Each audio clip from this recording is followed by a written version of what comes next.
Welcome to the Protagonist Pub. My name is Tammy, and this is where characters gather. So,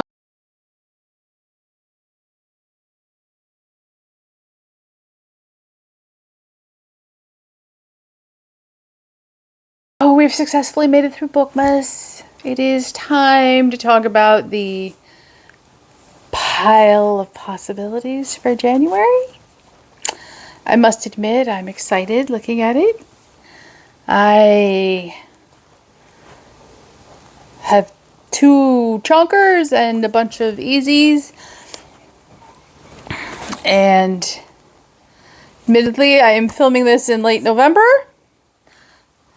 I am trying to give myself as much of the month of December off as I possibly can.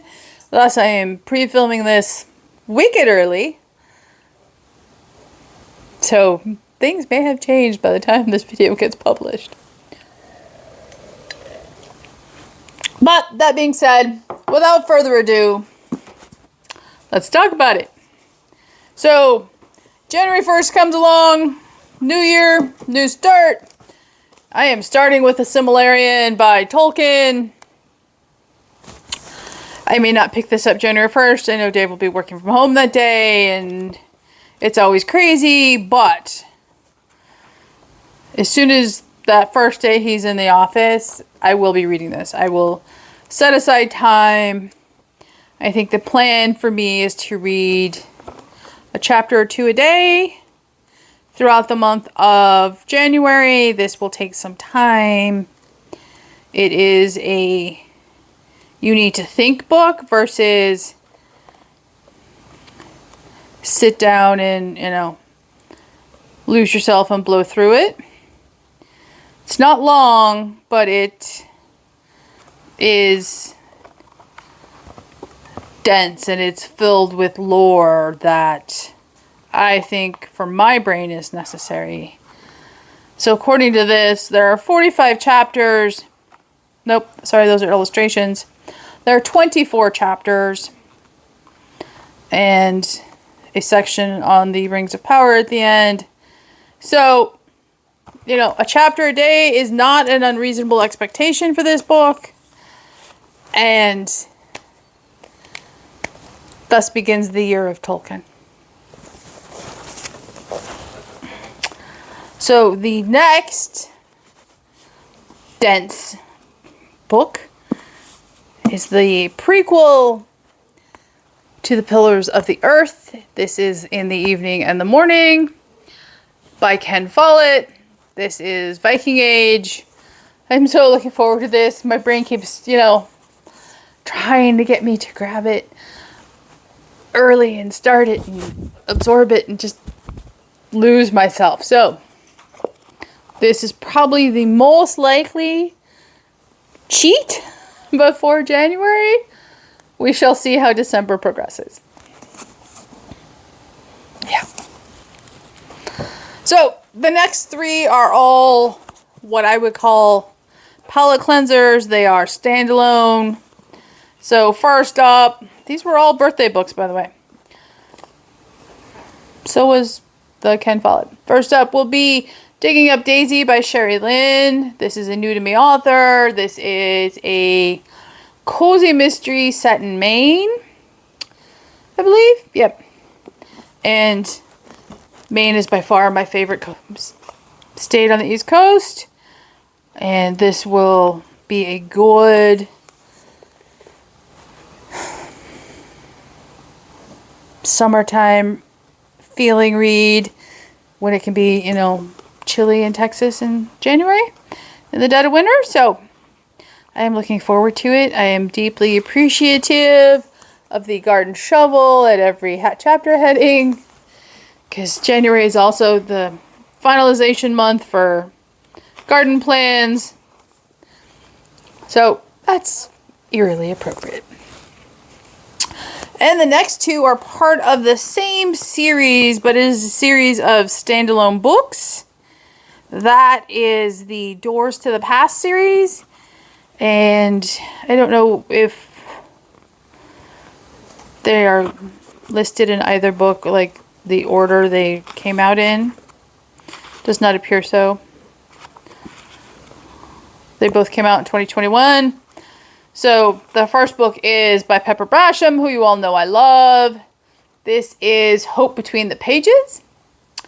I know that Jeanette over at Jane Reads recently read this and loved it. It's set in San Antonio. I love everything Pepper has ever written, so chances of me not liking this, slim to none.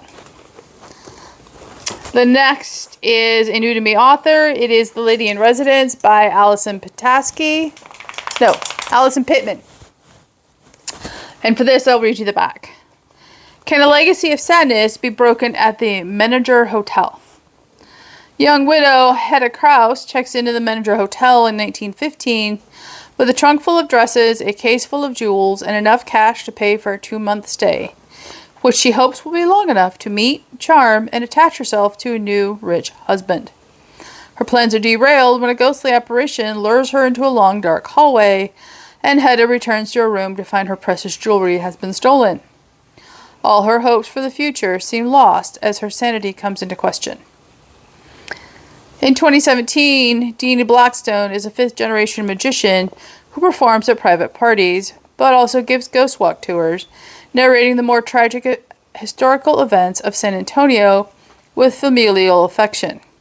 Above all, her favorite is the tale of Hedda Kraus, whose memoir, My Spectral Accuser, she has almost memorized. But when Denny meets Quinn Carmichael, great-great-grandson of the detective who originally investigated Hedda's case, who's come in with a box full of clues that might lead to a new side of Hedda's story, can Denny see Hedda in a new light that is worthy of God's grace?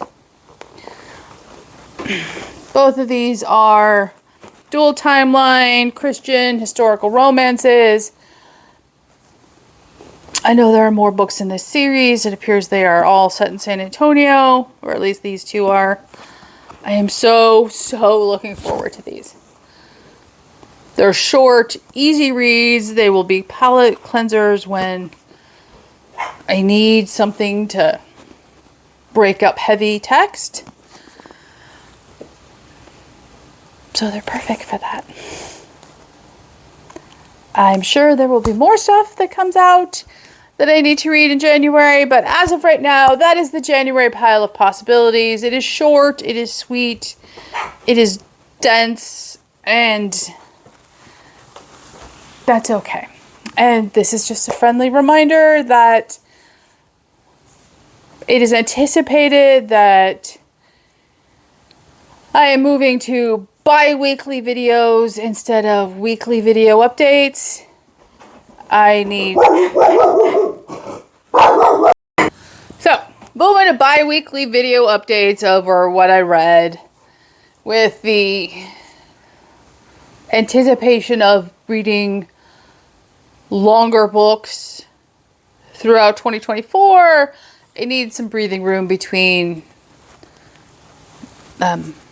filming, so it, I'm not pressured to read, 700 pages in a week and do nothing else in my life. So, that's the plan.